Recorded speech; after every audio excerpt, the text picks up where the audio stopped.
Welcome to Jersey Matters. I'm Larry Mendte. On this week's show, New Jersey Congressman Payne wants to give hazard pay to all frontline workers during the coronavirus, and he's frustrated the House isn't back in session. The mayor of Cape May talks about plans to reopen the South Jersey Shore. The state senator who called the governor King Murphy says it's time to reopen the state. We'll talk with Senator Mike Doherty. And how breast augmentation materials are now being used to help fight the coronavirus.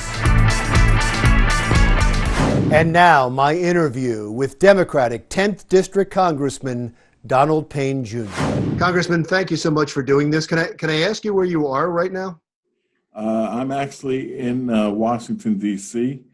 I've been here probably about 10 weeks now. And when this initial situation first presented itself and they were discussing that, being around young people was a potential hazard, I have triplets that were coming home. So I got the heck out of there and ran to DC. I loved them, but, 3 germs coming home, I said, I gotta go. No, I've been in Washington ever since. I think everybody understands exactly what you're going through. We have so many families across the country are separated, but most of your colleagues are in district. They haven't been in Washington, and that has brought up a little bit of a controversy, I think, and the fact that the House isn't meeting. You're not getting together for votes, and you haven't figured out yet how to do that. Are you frustrated by that?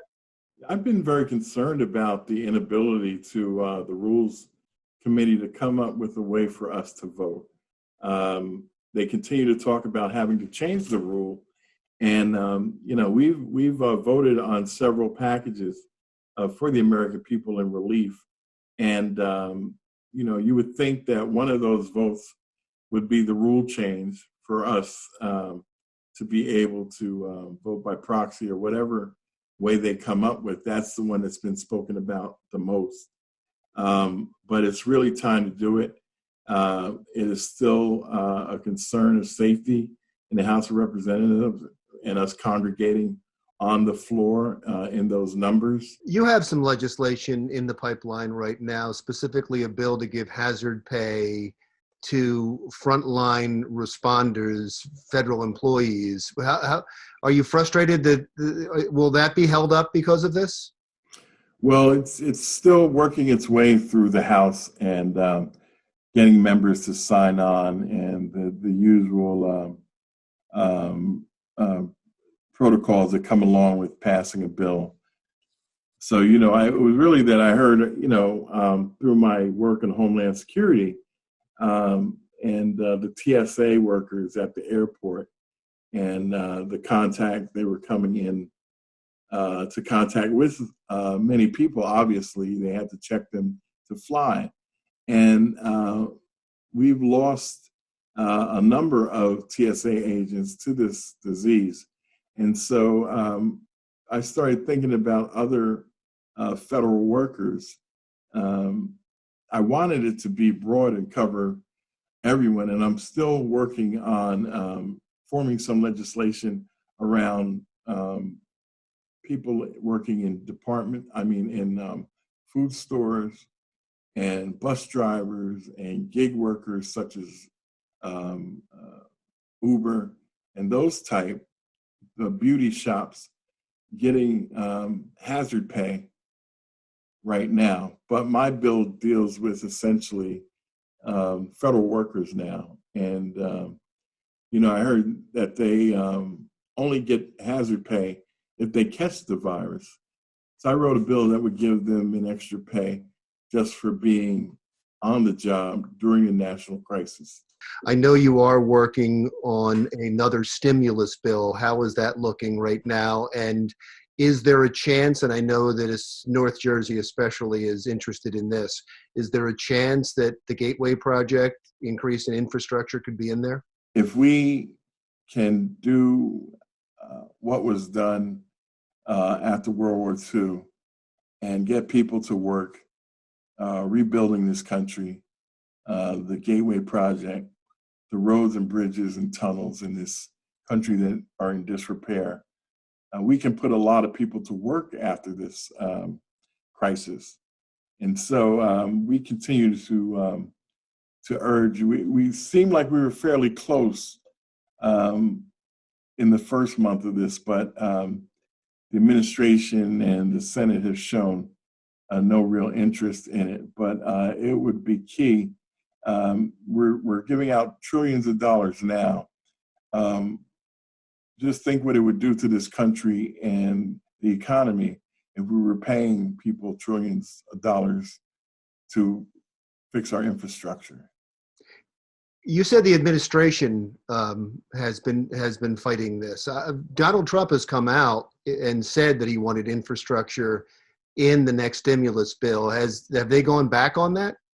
Yeah, I was going to ask you, well, where is it? If you can tell me where that's happening, I'd be great. I wanted to bring up the coronavirus effect on the African American community because it's been studied. It took, I think, a lot of people by surprise, and it's been studied, and it seems like that there's some societal and economical reasons for it. And if that's the case, they're long-term solutions. Is there a short-term solution for this? I think more aggressive testing in the communities that we see higher rates. It does not make sense that the African American population is 13% of the country, but 52% of the deaths from this virus. That's just math that doesn't make sense. And my hometown of Newark is considered a hotspot. We've had 1,300 deaths in the county of Essex, and there are 4 major African American populations in that county, and we see the numbers growing. Is there enough of a focus right now in Congress? I know the Black Caucus is on this, but it seems like in each stimulus bill, there doesn't seem to be a focus on minority communities. No, and that's not surprising based on this country's history. But we continue to push, and we are Americans too, and we deserve the same rights and efforts put forth in our communities as anyone else. And it's unfortunate that I have to bring it up, but African Americans are why this country is green, because we built this country without compensation. And so that's why there's great wealth in this country. If you do not have to pay your workers, it's all profit. And that's why America, and I feel that, the great wealth in this country was generated by free labor. And unfortunately, it's predominantly African Americans. And,